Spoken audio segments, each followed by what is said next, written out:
Welcome to the Partial Historians.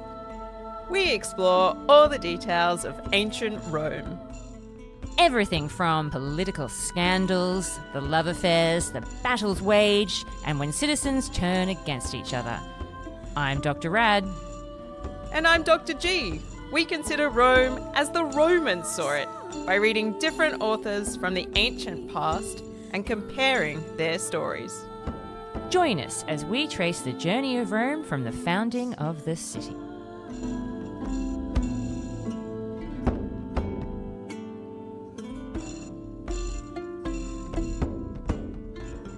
Hello and welcome to a brand new episode of The Partial Historians. I am one of your hosts, Dr. Rad. And I am Dr. G. Dr. G, we are still stuck in ancient Rome in 394 BCE.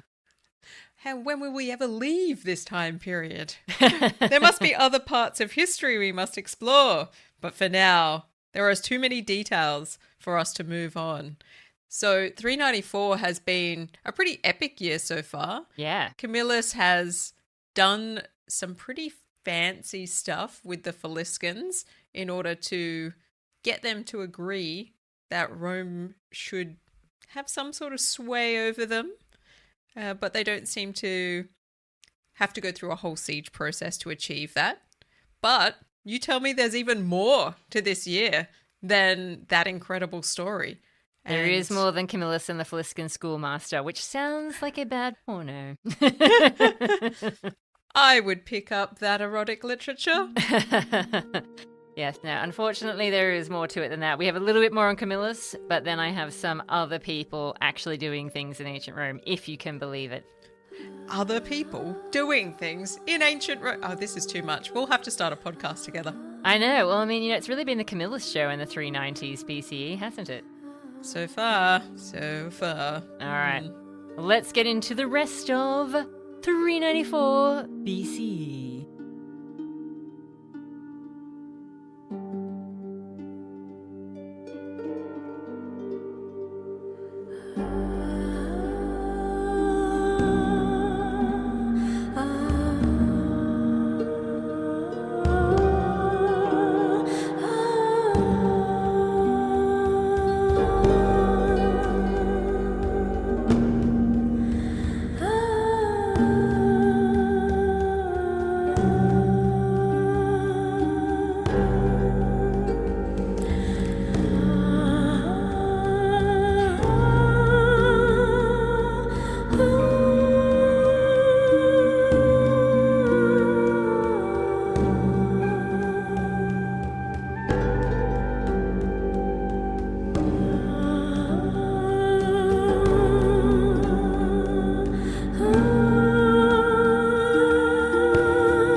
All right.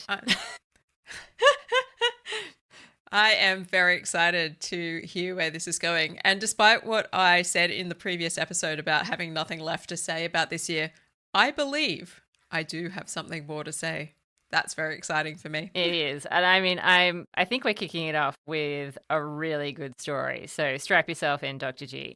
Mm-hmm. So as we know, Because Camillus is just the most awesome human being on Earth, he's resolved that whole situation with the Faliscans, which means that he's allowed to come back to Rome, and there is no tacky triumph for him this time, Dr. G. He's keeping it a little bit more under wraps. All right. Keep a low profile, accept the praise, but don't go all out with the horses. Yeah, he's just Fair getting enough. on with his life. He just wants to live, Dr. G. Why can't people just let him live?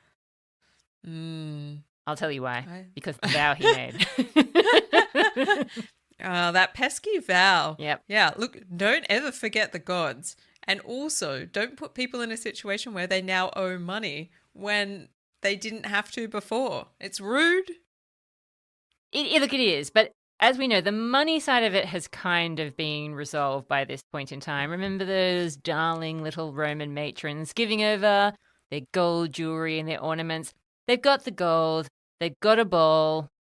They know that they want to give it to Apollo, but it hasn't happened yet. And the senators are worried because Camillus, therefore, hasn't resolved this whole vow situation. So they are going to send that bowl to Apollo at Delphi. And this is where our special legates that we talked about, our ambassadors in the previous episode when we were listing those magistrates. So Lucius Valerius, Lucius Sergius, and Aulus Manlius. Now they all are sent with this golden bowl and present in a single warship. And just when you think that things are going to be resolved for Camillus, they're captured by none other than pirates. Matey. Oh, no. Yeah. It's a real disaster.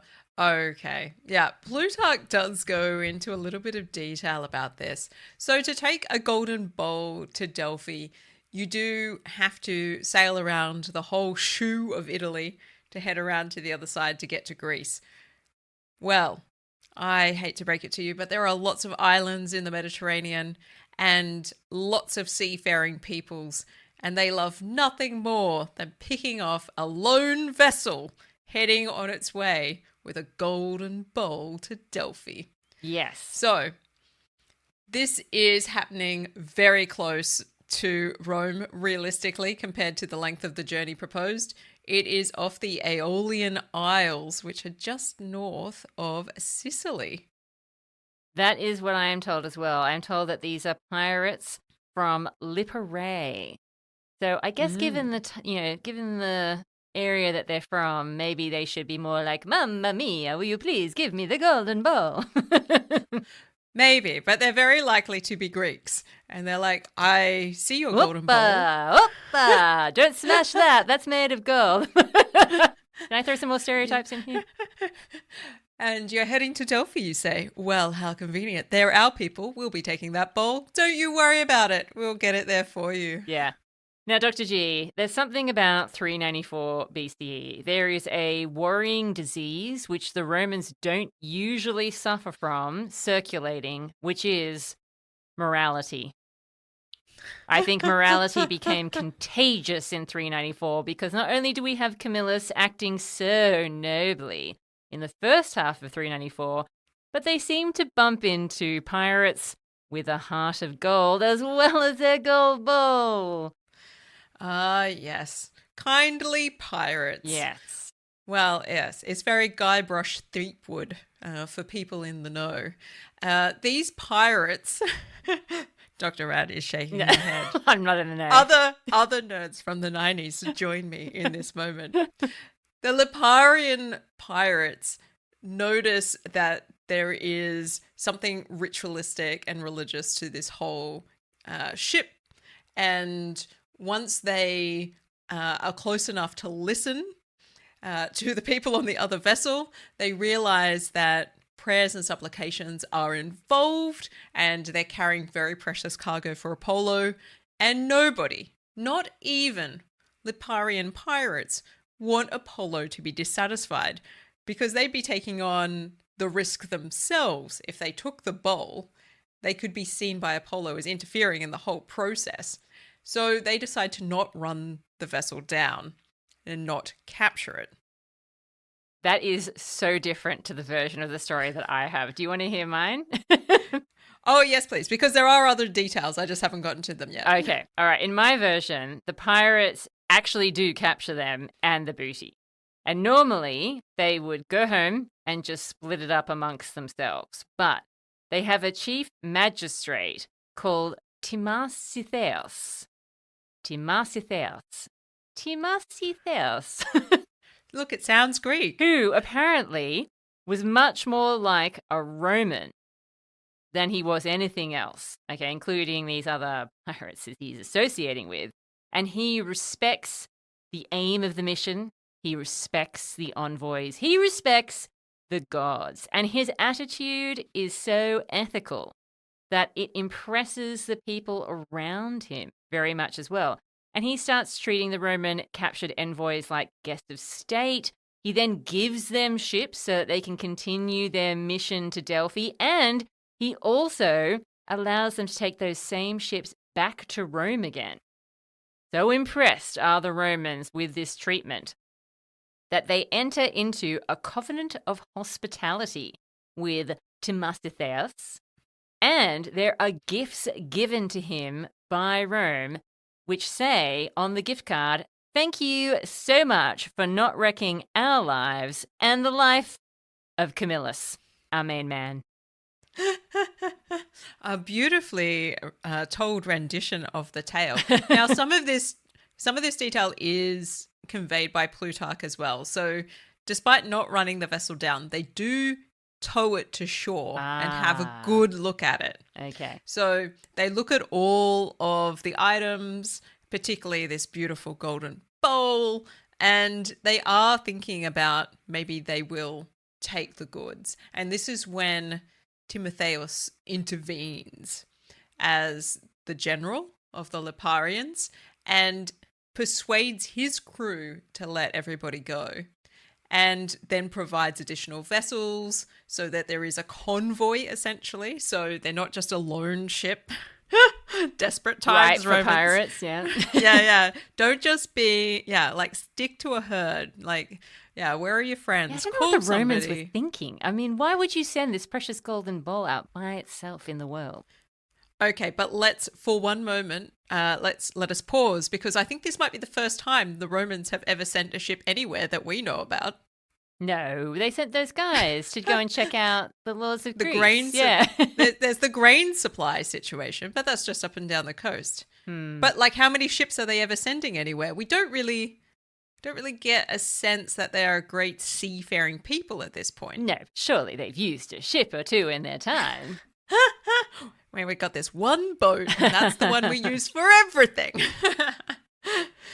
So I don't think we get the sense that the Romans aren't sea savvy. I mean, who sends one boat? That's true. And They are more land expansionists at this point in time. yeah. How long have they controlled Ostia? So yeah, I'm not entirely convinced that they're a great naval power at this point. So, but perhaps this is also about generating this idea of we've got friends further afield, the Liparians. Look at that. Making friends at the same time that we're making enemies elsewhere. Well, this is an interesting thing because this is actually a formal agreement that they're entering into with these people. And the idea of having these sorts of arrangements, obviously, is that it is scary to go out into the wider world. If no matter where you're from, whether you're from Rome or elsewhere, you kind of do need to have, obviously, places where you can feel safe and be assured of receiving hospitality. And that's really what they're talking about with this sort of agreement here. Because otherwise, you are a bit vulnerable. And where do you go when you need to make a pit stop or sleep somewhere for the night? It's a bit risky, isn't it?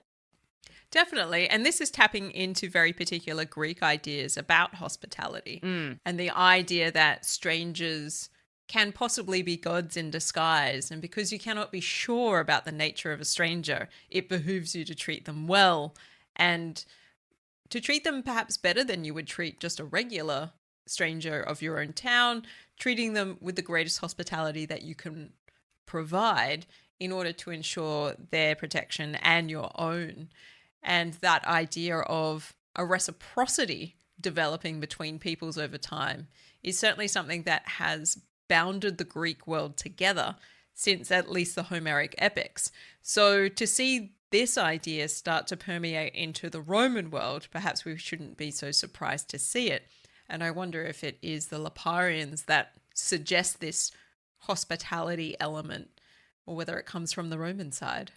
It's hard to say. I feel like the Romans are won over. And the interesting thing about this story is that when the Romans eventually annex Lipara, where these people are from, which doesn't happen until 252, they apparently respect the rights of the descendants of this Timasitheus.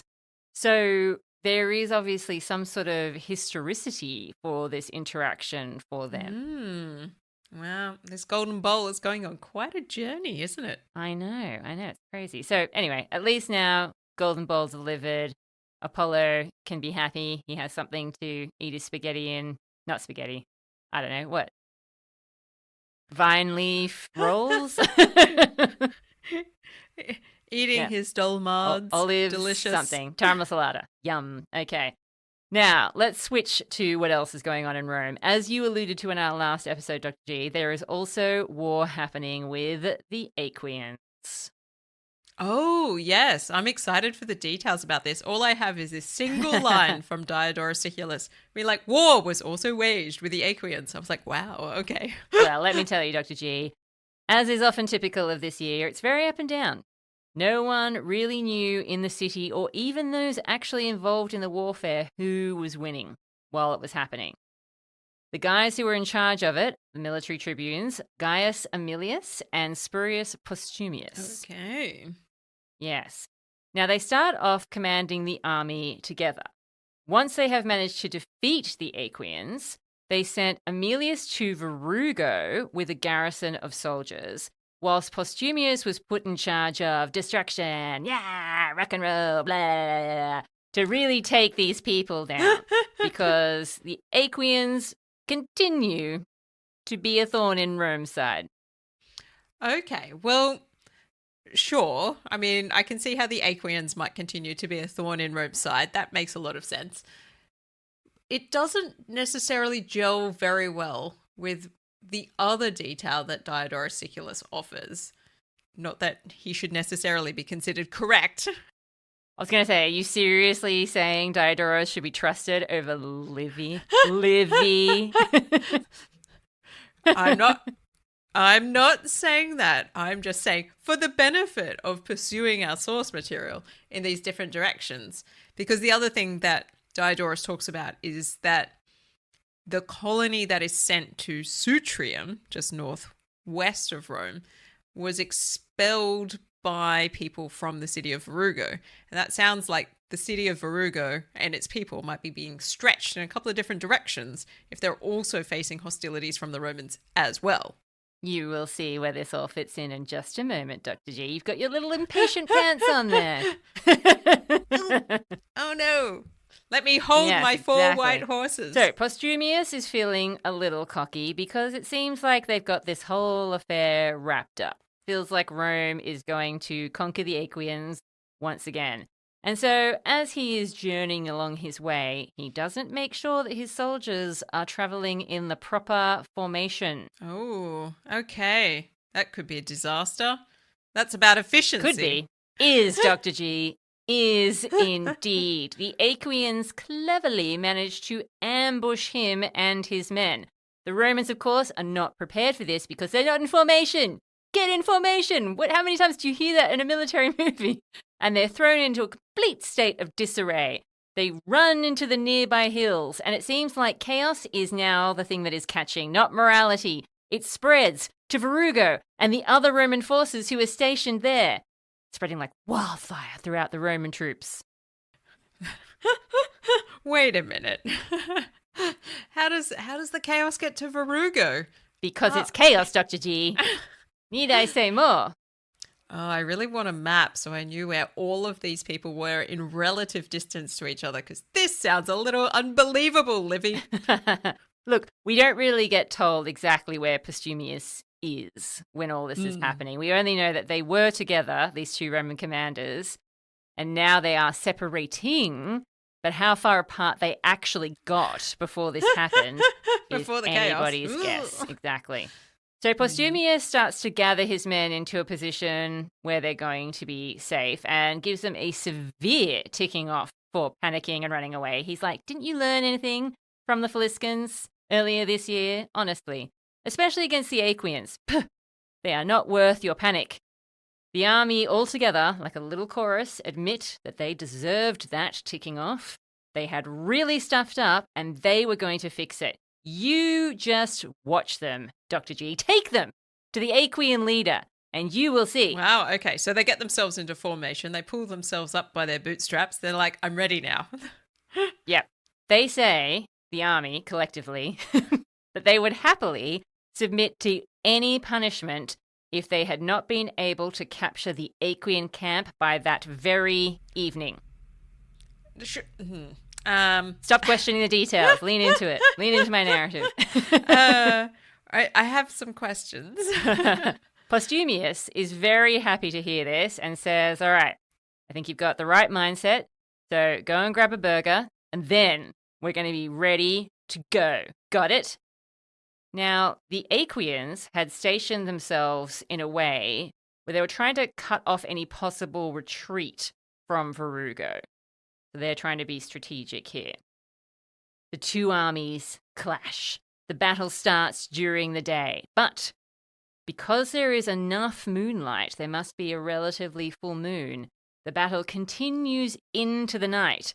In fact, Livy says they could see just as well as during the day. Okay, well, if that's not a sign of impending pestilence, I don't know what is. Now, shouts were heard in Verugo by the other army stationed there. The Romans in the other army thought that their camp was being attacked, and they were incredibly alarmed. Emilius, their commander, tries to calm them down, and then they flee in a chaotic way to Tusculum. Oh, really? Yeah. There's a lot of chaotic fleeing happening in 394 BCE. In the middle on of every the side. night? Yeah, on every side. By moonlight? Quick! Yeah. Flee up the hill! The rumor Get to Tusculum! now makes it to Rome that Postumius and his army have been annihilated because I guess the people who escaped from Verugo have just heard sounds. Now, Postumius, once day has dawned and there's no real fear of any more ambushes from the Aequians, he rides out amongst his troops, reminding them of their vow, and gets the Romans all psyched up by doing this. You know, they're like, yeah, we did make a promise. The Aequians, therefore, did not stand a chance against the Romans. At their full psychological powers, they were killed as they ran away from a wave of Roman fury. Apparently, this is what always happens when the Romans fight more with their anger than their valor, according to Livy. Oh, really? Yes. Okay. The Aequian army is completely wiped out, Dr. G. I know I've said that about 50 times during this podcast, but I mean it this time. Do you? I really do. All right, so the Aequians really cop it. The Romans are too fierce to be resisted, and the chaos has now become contagious in the opposite direction, has been caught by the enemy. It has. But luckily, as the Romans back home are all in despair, Postumius gets to ride on into town with the best news ever that they were mistaken, that nothing bad was happening. It was just a battle. It was just a battle that was overheard, and the Romans have won. And so he gets to parade around in his little laurel wreath, being like, hey, pick me up. Fancy pants. All right. And that is all I have for 394 BCE. Oh, well, that is a great story, and I'm glad you told it to me, because I really was like, the Aequians just sort of came out of nowhere in my source material, and then they were gone in a flash. But it sounds like, with more detail, that that's also what happens to them in Livy. It is, really. There is more detail, but it's a lot of confusing detail because you don't exactly know where everybody is in this story, apart from the people in Verugo. it is a bit unclear exactly what is going on, apart from a reference to some hills that they run into. That's about as specific as I can be. But certainly, it seems like an excuse for the Romans to smack down the Aequian. Wow. So they're doing well this year. They've fought 2 wars on 2 fronts, and it's a 2 from 2 in terms of victory. Wow. Should we venture into 390? I think we should. Okay.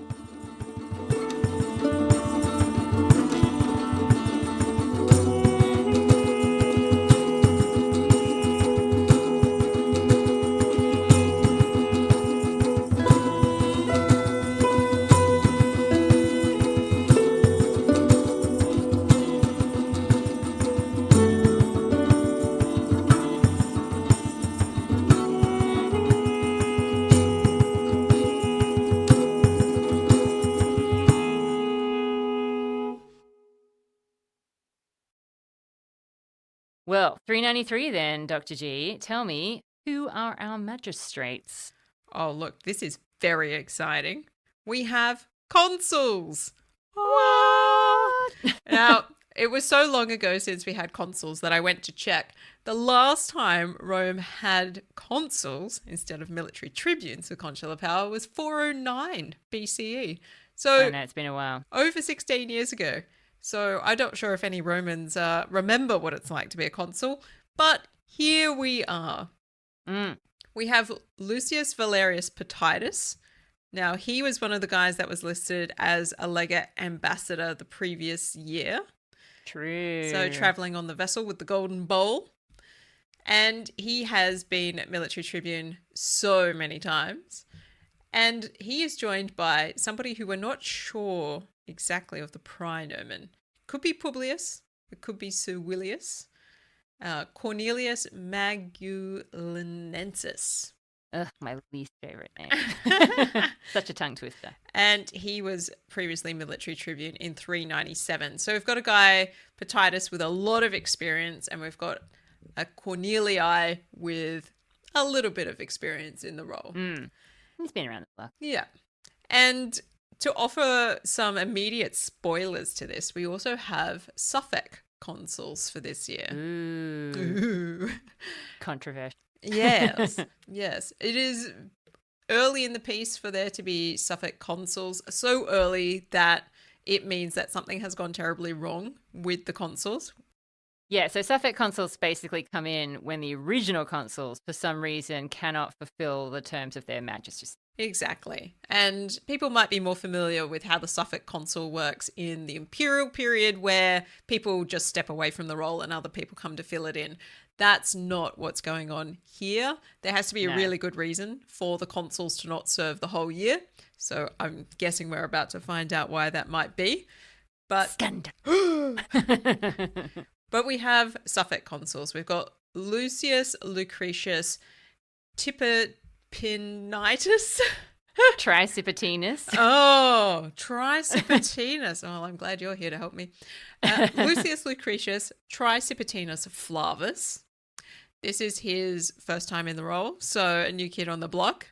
But I suppose everybody has to have their first time, don't they? And it won't be his last. No. And Servilius Sulpicius Camerinus, also first time in the role. So that's that deal. And then we also have censors listed for this year. So I kind of foreshadowed that. Oh, it's been a while since a good census. Yeah, I foreshadowed that in the previous episode, that there's definitely a censorship on the horizon.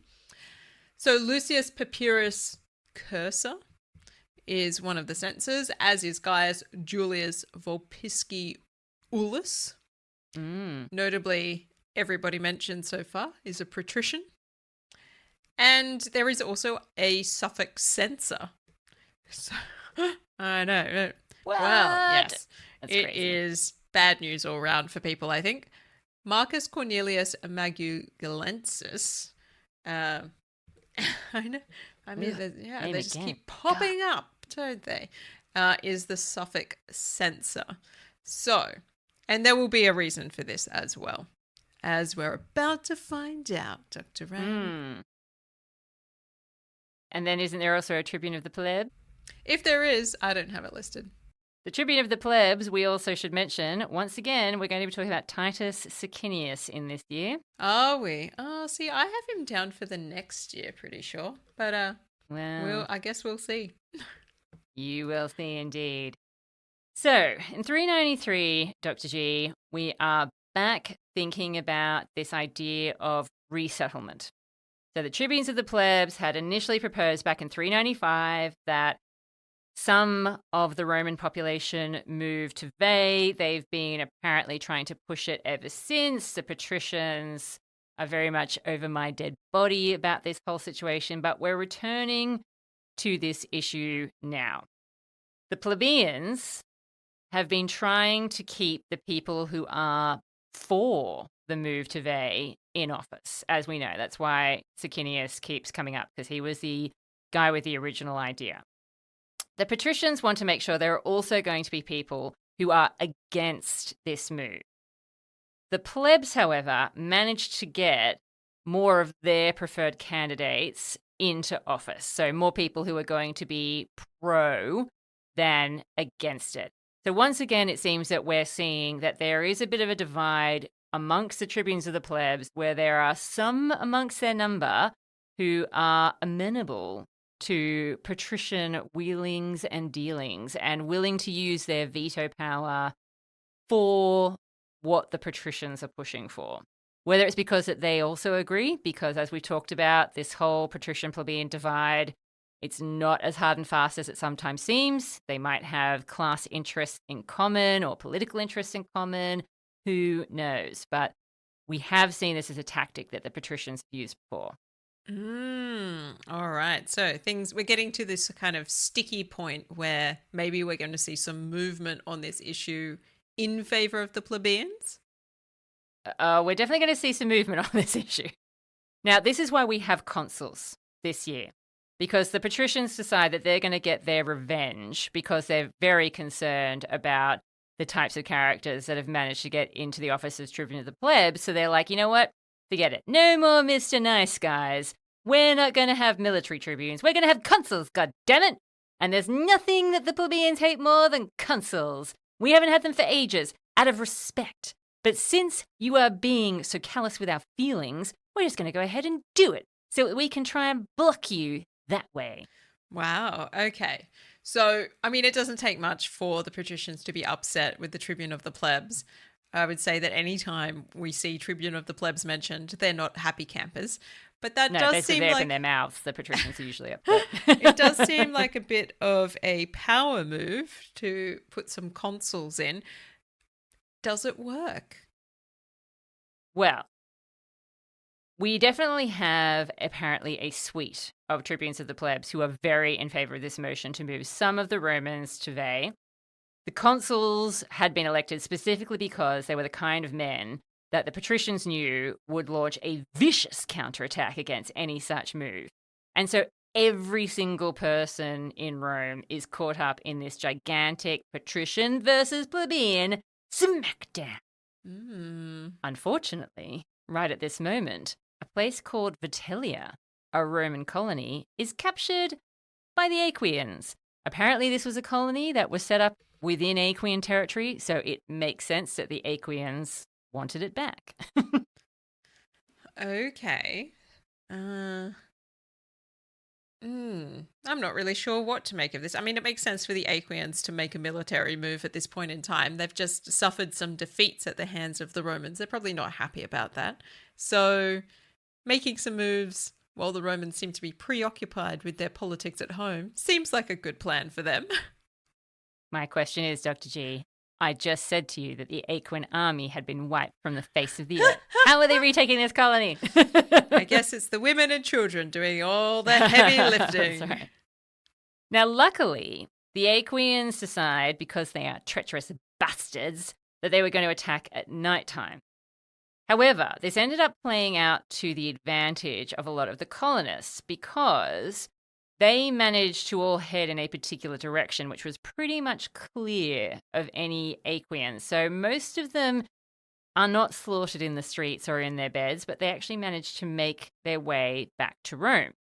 And Lucius Lucretius, one of the consuls, is put in charge of dealing with this. He manages to defeat the Aequians, who just seemed to be a massive pushover at this point in time, and returned to Rome in glory. But he couldn't enjoy it because there was something very disturbing awaiting him in his hometown. A trial. Goodness me. This is becoming outrageous. Yeah. A trial.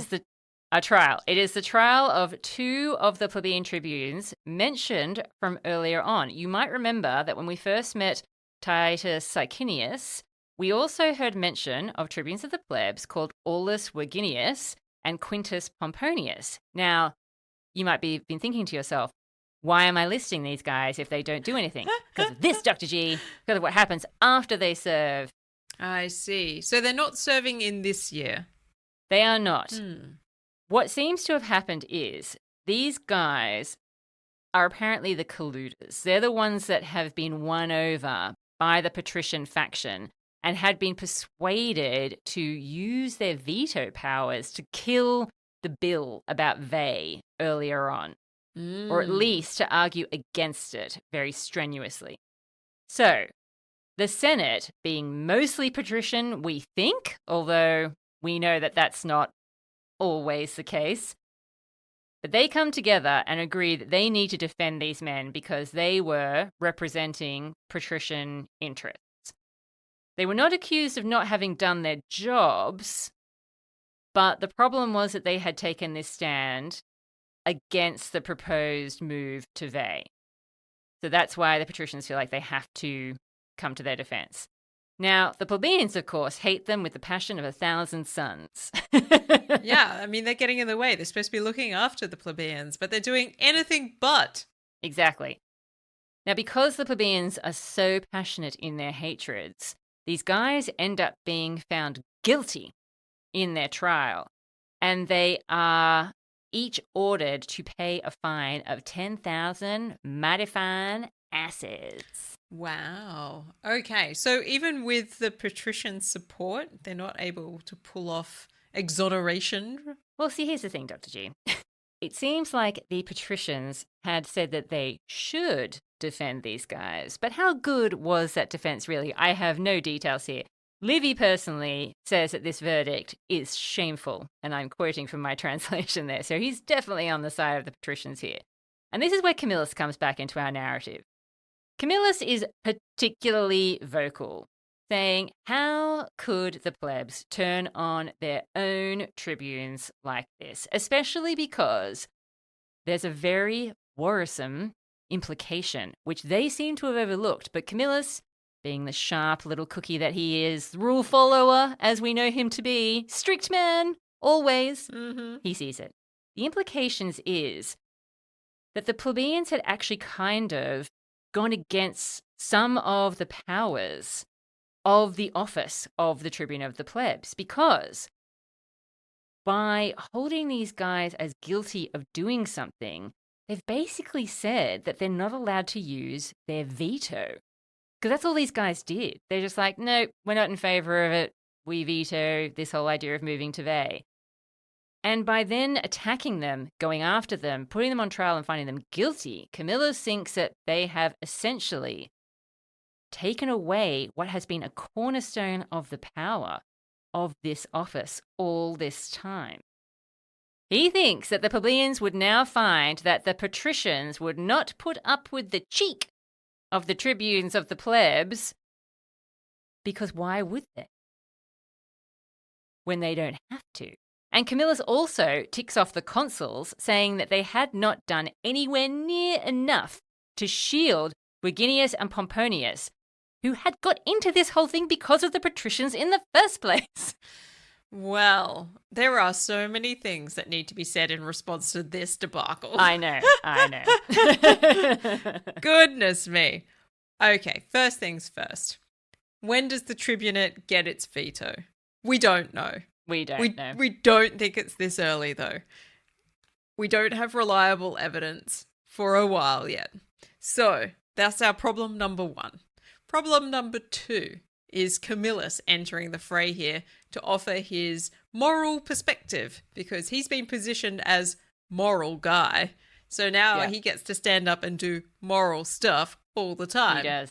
Yeah. And this feels like a very convenient twist in the narrative.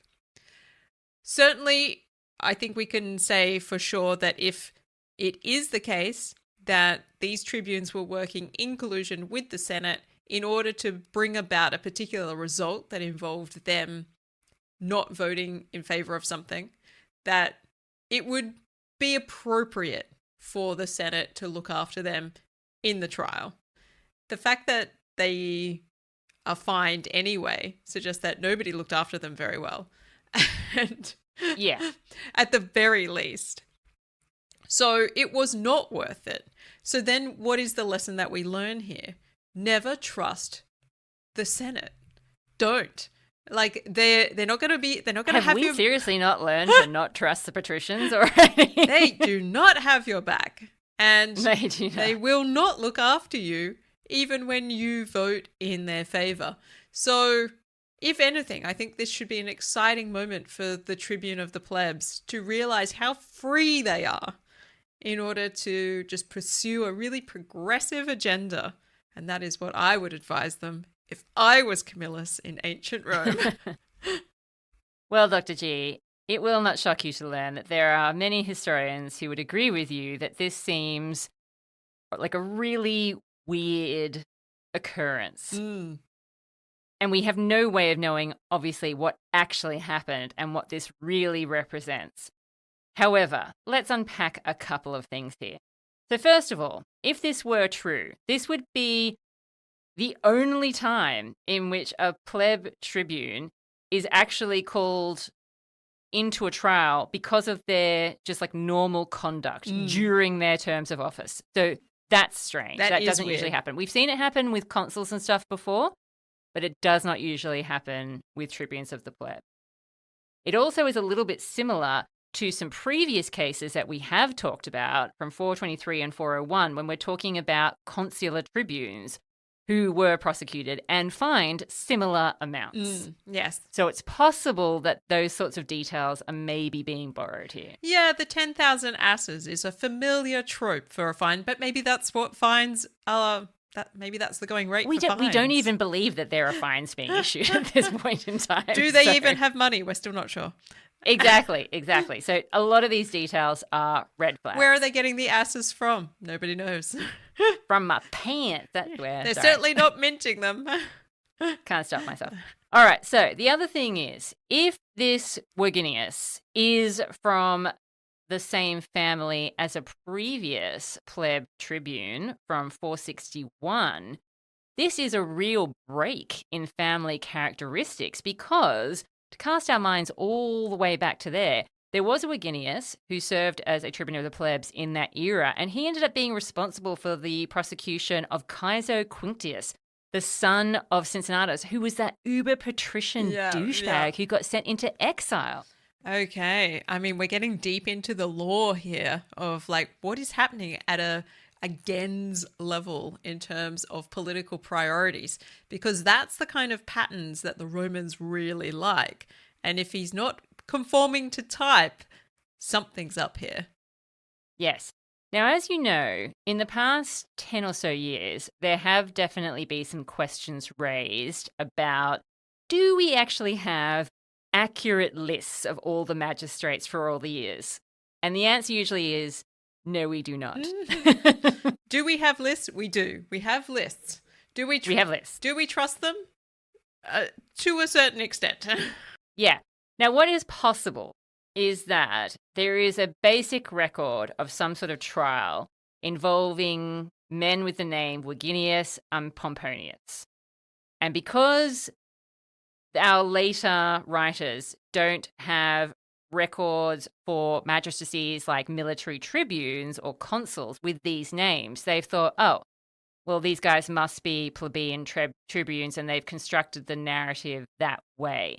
However, it is possible that they actually served in some other sort of capacity, like maybe as a military tribune, And that's what this trial is about, because that would be in keeping with what we have seen previously. I like this theory. It makes a reasonable amount of sense. And certainly we get this mention of these Tribune of the Plebs just a couple of times, and we don't really know much more than what is in Livy. So I'm curious about where he got the material from, because certainly it doesn't come up in the sources that I have access to. Now, to get back to my narrative, Dr. G, Camillus's pontificating and constant irritating speechifying really irritates the plebs more and more every day. They are starting to dislike him. They are turning on him once again. It doesn't help matters that Camillus is also egging the Senate on relentlessly to take a stand against this proposed motion. He doesn't like this idea of anyone moving to Veii in this way. He's like, you know what, guys, we've got to represent. We've got to take a strong stance. That means you need to be in the forum every day, so that you are there and ready when the vote finally happens. Because if you stay ready, then you don't have to get ready. Wow. It's a bit like the lesson about walking in formation, isn't it? Just... It is. If you're organized, it's not ever going to be a problem. Boy Scouts all the way. Now, he says you have to take a stand because this whole motion is a strike against Roman gods, the Roman city, their very origins, which is really what the patricians said from the get-go, but now it's in Camillus' mouth. After all, if Camillus were just thinking about himself, I mean, it would be good for Veii to be occupied. It would be a constant testament to his glory. If he was just concerned about himself, Dr. G, he could be reminded of his awesomeness every day by gazing upon the representation of Veii that apparently would have been included in his triumph if this were a triumph held many, many years later when that kind of thing happened and Livy's getting confused. Back on track. But it was sacrilege for Camillus to even think about that anachronistic detail. Veii, after all, not only was it a conquered town, not only was it a loser, it had been deserted by its own gods. How could the Romans even consider leaving their own city for a place like that? I mean, it is the classic sort of rich person way of thinking, isn't it? Where you're able to value things beyond the material world and your material situation, and to assume that those things are more valuable than people's rights to have a life. Because it's like, what people... what the plebeians... Quality of life for all? I'm sorry. I can't make sense of the words coming out of your mouth right now. I know, it's outrageous. But the way that the plebeians are pushing for this is partly because they've felt land-strapped for a while. Yeah. The whole last century has been an argument about releasing public land so it can be used once more by the public. So the idea that we're now in a situation where some land has become available, like they went and conquered a whole other town. And why else would they be conquering this stuff if not to use it? No, we're just going to let it sit there like a ruinous monument to Camillus's glory. And it's like, what do you see that? I conquered that. You see, that pile of rocks over there, that was me. Yep. See that tunnel? That's how I entered it. No. That's what she said. Everybody just wants to have their own little farm and to do what they want. And now there's this opportunity to have it more evenly distributed amongst the Roman population. And the rich guys are prancing around being like, under no circumstances will we ever allow this to happen. Not in our backyard. Well, to be honest, I don't even know what it is they're planning with it. I mean, is this because the patricians were sinisterly planning to make Veii their own? Like, what were they planning? Like, there's no counter to it apart from the fact that this would be a grave dishonor to their own city. But, like, what else were you going to do with it, guys? Yeah. Just leave it sitting there? This is like the classic, we assassinated Caesar and now we're not really sure what happens next. I really do think that the patricians must have been planning to take this over themselves, and they're just irritated that the plebs want it. Anyway, nonetheless, the leading senators, other rich dudes, are so moved by Camillus' speeches that they all come together. Young, old, doesn't matter, Dr. G. They unite. And so when the law comes forward, they are all ready in the forum and they spread out amongst the tribes because it's the tribes who are going to be voting for this. And as we know, they vote tribe by tribe, like as a group, and say whether they're for or against this particular law. Now, they take a slightly unusual tactic for rich, powerful dudes. Rather than threatening, murdering, beating other people in their tribes, they actually try and talk them into it. They try and persuade them with their words, Dr. G. And they even resort to tears and begging in their effort to convince them, don't leave Rome. We've all fought so hard for it for generations. Look around you because we're in the forum. Look at all the temples. And they basically guilt trip the other people in their tribes. They're like, guys, we belong here. This stuff, these gods, we all belong here. Don't take this stuff to Veii. It will be like Veii actually conquered Rome rather than the other way around. You're getting it all mixed up. It's all backwards. This is not the natural order of things.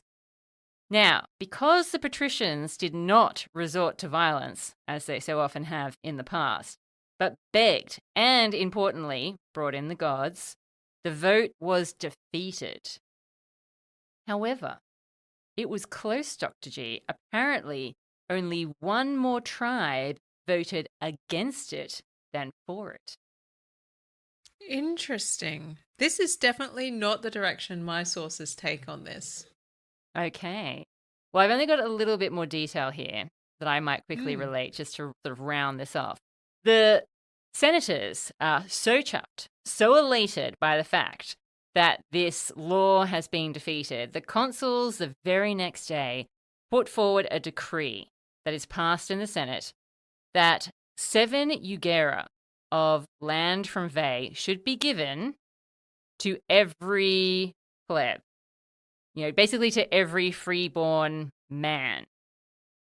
And this would hopefully entice them, and this is a really left field detail, to have children.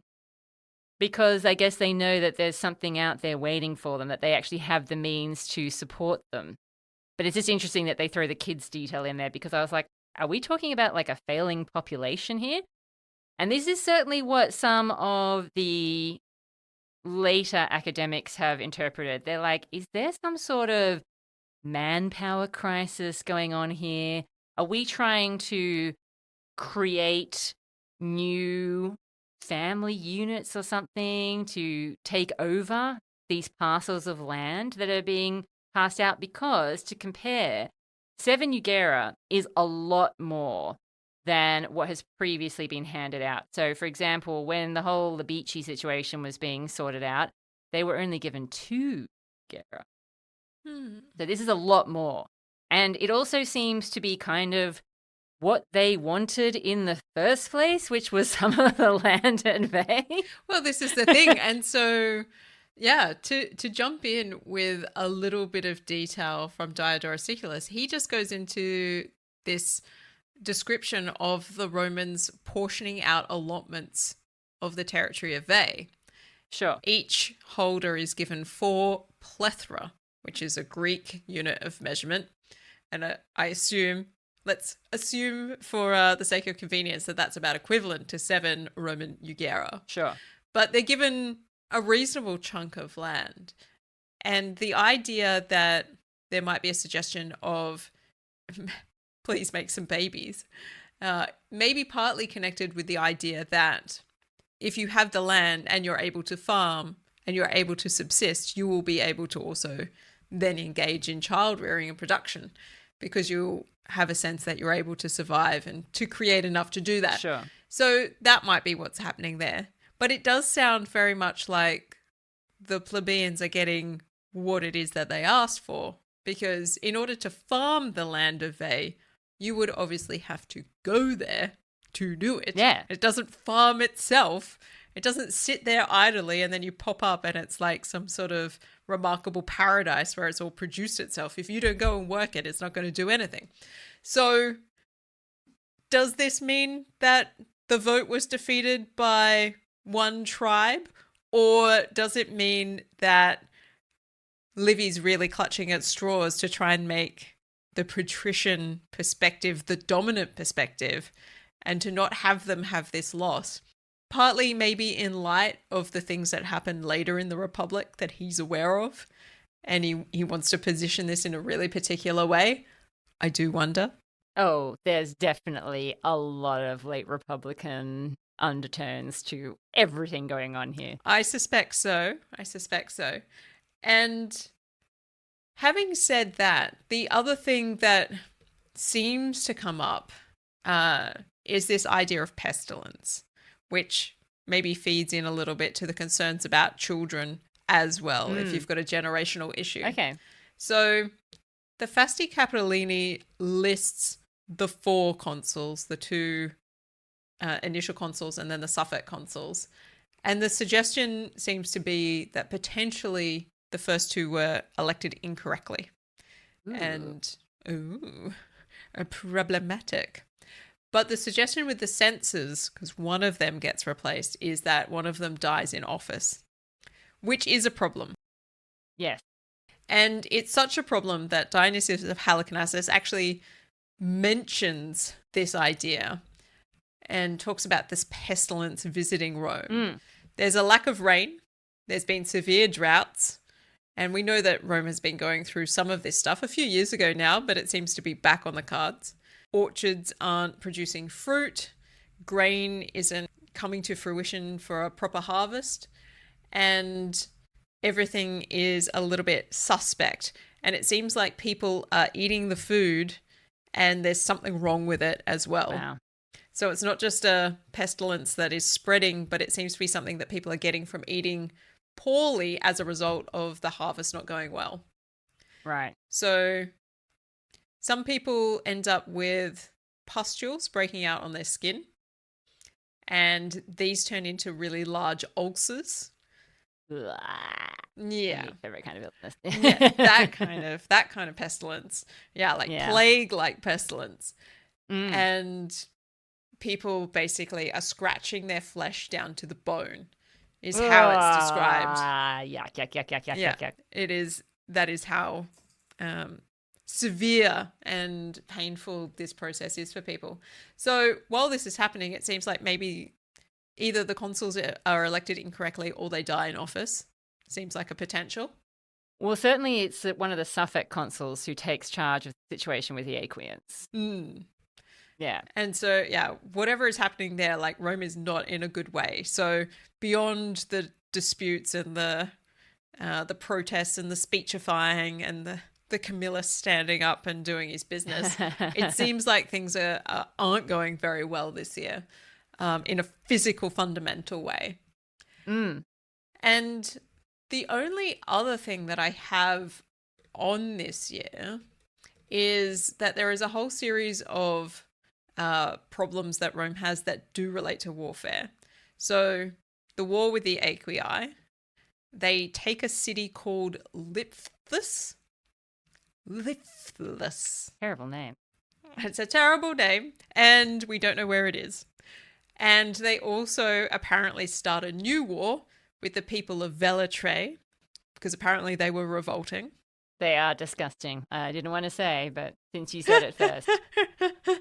That's how they've been described. Velitrae is an ancient Volscian city, so it's kind of adjacent to Aequian territory. It's nearby. And there is also a city called Satricum, which revolts from the Romans as well. Satricum is nearby to Velitrae, just to the south of the Alban Hills, near the Pontine Marshes. So there is a whole series of things that are going wrong for Rome at this point, it would seem. They've won Veii, but they seem to be having problems to the south all over the place. And they also send a colony to Circe. Now, You're welcome. thank you. Thank you. Churche becomes Churchei, which becomes San Felice Churcheo, which is known as a bit of a Roman getaway beach town these days. But it's quite further south as well. It's on a southern promontory. And so whatever is happening in this southern area doesn't seem to be great. So the desperate measures taken with Veii may be a response to other issues that they're having. The manpower issue is suddenly making a lot of sense. Yes, a manpower issue does make sense. If there is a pestilence, war on multiple fronts, they're losing more men than they're breeding. It's not great. No, and dare I say it, Dr. G, perhaps their attention has been on the north a little too long. Yes, it does seem like things are now starting to get out of hand to the south. And to close out this year, I also have some details about, meanwhile, in Sicily, my side series. Meanwhile, in Sicily. So there are pirates. There's plenty of them. And then there are tyrants as well, including this Dionysius, the tyrant of the Syracusans. And he has decided, on the back of his great victory defeating Magon of the Carthaginians a couple of years ago now, that he's going to launch an offensive against the Greeks in southern Italy because he doesn't like them either. Yeah, he's got the manpower. He's got 20,000 infantry, 1,000 cavalry, and 120 ships. So let's think about it. Sicily, very small island, very close to Italy proper. The Romans sent one ship with a gold bowl. This guy is just sitting around with his 120 ships in Sicily, just waiting to launch them at somebody. And that's not counting any of the other islands around there as well, with people who love ships. So the Romans, did they take a risk? They certainly did. One ship. We'll just sail through the Straits of Messina. It'll be fine. Nobody will notice us. Grab some gelato. It'll be great. Yeah, delicious. So Dionysius takes his first offensive against the Rhegians. Now, this is the city that goes on to be Reggio Calabria. So it's basically the city that is on the opposite side of the Messina Strait. So very close. You can see it from Sicily. You look over and you're like, there are people over there. And if you're Dionysius of the Syracusans, you're like, I'm going to kill them. So he sails over there, full pelt, crosses over there, then does a bit of a land attack as well. Heads over to Locris, which is on the east coast of the same little bit of the foot of the boot. And he's sort of flailing around in there, causing a mess for everybody. And while he's doing that, the people of Rhegium are calling out for support. So then a whole bunch of ships, 60 ships, get launched from a place called Croton.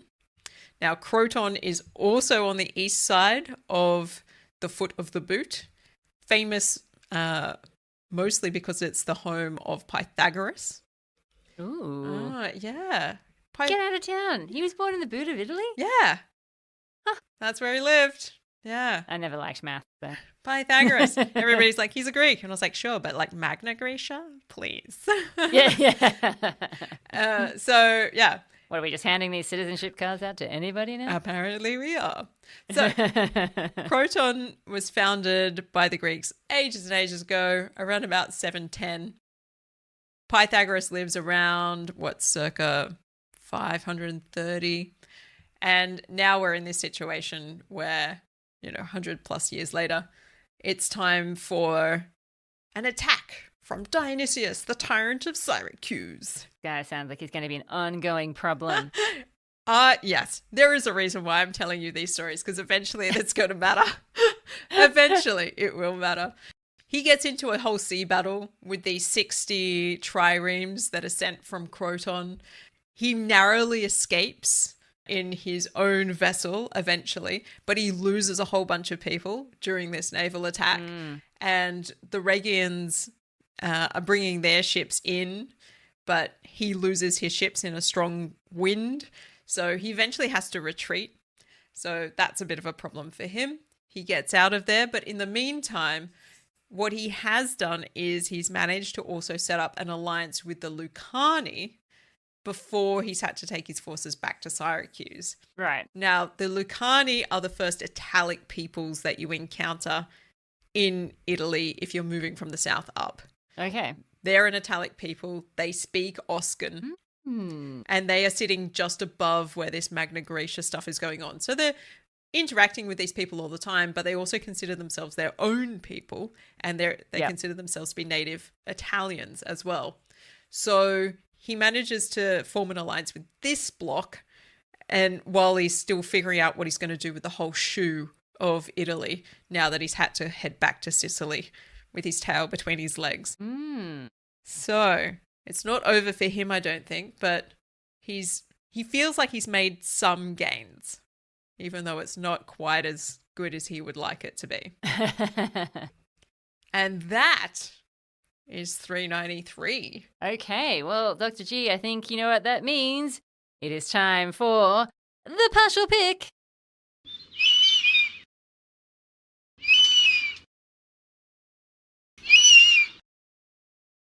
So, Dr. G, tell us, what is the partial pick all about? The partial pick is about seeing how Rome gets along when measured by its own sense of what is good and reasonable. So, there are 50 golden eagles up for grabs across 5 categories. We will see how they do. All right, Dr. G, what is our first category? Military clout. Okay, I mean, there's a decent amount of this flying about. It seems a little confusing, but it's there. Okay, I think it has to be balanced by the chaos. There's the lack of formation. There's the running away. Temporarily, Dr. G. I mean, come on. They were probably barely out the gate. Well, I mean, it can't... Have they made great victories? I'm not sure that they have. And we also have to take account of the fact that the South seems to be revolting. Yeah, look, there definitely seems to be issues that are not mentioned in this year for Livy, for sure. But from Livy's point of view, it's a pretty good year. Have they lost more than they've won? I don't think so. I think that they have managed to hold the line against the Aequians in Livy's account and not in other accounts. Intriguing. All right. I'd be willing to give them I think I'd give them about a 4. Yeah, okay, fair enough. It's nothing stupendous, let's face it. Yeah, it's not great. It's not... Although there is that, battle in the moonlight. Ooh, well, yes. You can try to resist.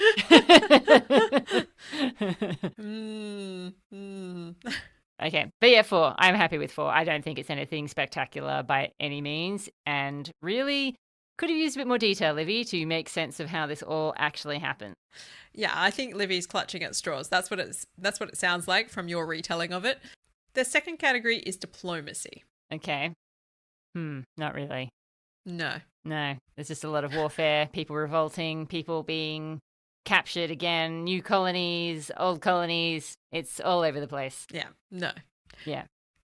Third category is expansion. No, but kind of. If we believe Diodorus, Choche. Oh, yeah. They do send out for a colony. I could give them 1 for that, I suppose. What? It's a new colony. I don't know how... No, I don't think it's new. So the same place, it's suggested that Tarquinius Superbus is actually the one who founds a colony there initially. And then it gets taken by the Volsci when the Volsci are under the leadership of Coriolanus. Right. So that's going way back in time.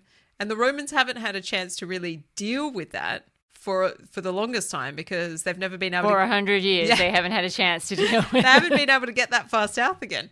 So, unless they found a new way down. But yeah, there's this idea that it's been about 100 years since Rome has had any influence there. Fine, 1 point to 2. Okay, the fourth category is virtuous. I don't think so. I mean, Camillus is certainly taking a very high and mighty stance a lot of the time, but it's not really the same as what he did in the previous episode with the Faliscans. I think the question would be, would the patricians label what Camillus does in this year in terms of the speechifying and all of that? Would they classify that as virtuous? You always tell me that I can't count speechifying as virtuous. Excellent. Excellent. That's a zero then. And our last category is the citizen score. Oof. Okay, well, this really depends on whether you're following your sources or mine, because mine, it doesn't seem too bad. Yours, it seems absolutely horrific. The pestilence is not great. Yeah. It is described in horrifying terms by Dionysius of Halicarnassus. But I do have some suggestion that they are allocated some land from Veii. That's true. There is the land. So, yeah, it's not all bad news. Okay, so maybe like a 4 or 5? I don't know. I guess How do you score pestilence. scratching your skin down to the bone? It's a 2. Could have been worse. Yeah. I don't know. It's not great. Look, it doesn't sound great, but the land would be important because it does feel like they kind of got somewhat what they were after. I mean, I know that what they were after was really about actually moving half of everyone to Veii. It wasn't about having land allotments, at least in the way that it's represented in Livy. So I do understand there is a difference, but at the same time, is there that much difference? I remain unconvinced of that. Yes. Oh, I don't know. Neither do I. But oh, we do have the victory over the treacherous tribunes of the plebs, if we believe that that's what happened. so, in a political sense, then we might be talking it's probably gone all right. But if you caught the pestilence, things have gone pretty badly. So maybe a 3. Yeah, okay, 3 it is. Which means, Dr. G, that once again I am safely counting on just my own hands because the Romans have come out with 8 out of a potential 50 golden eagles. Goodness me. Sad The mighty times. have fallen, I know. I think the question is, because if you're relying on Dionysius of Halicarnassus for some of these details, you know that Livy and Dionysius don't always match up. And see, I actually haven't read that far ahead of 393 at this point in time. So it'll be interesting to see if some of the details that you've mentioned in this year come up at another point for Livy. That's what I'm curious. Yeah, it's quite possible that the pestilence comes up next year. Maybe, in Livy. Maybe. We'll see. And maybe Livy's just like, you know what? It's too gross. I don't want to talk about ulcers. I'm done with pestilence. Not this time. I'm over it. I'd rather talk about Camillus. Camillus is a great guy. He's my hero. That's who I want to talk about. Yeah, it is reading a bit like a hagiography, I have to say. Yeah. Everybody's talking about me. Well, it has been a pleasure as always, Dr. Rad. Indeed, and I'm really glad that we haven't had massive technological issues like we've been having recently. Fingers crossed. Fingers crossed. All right, I'll see you in 392. Woo woo.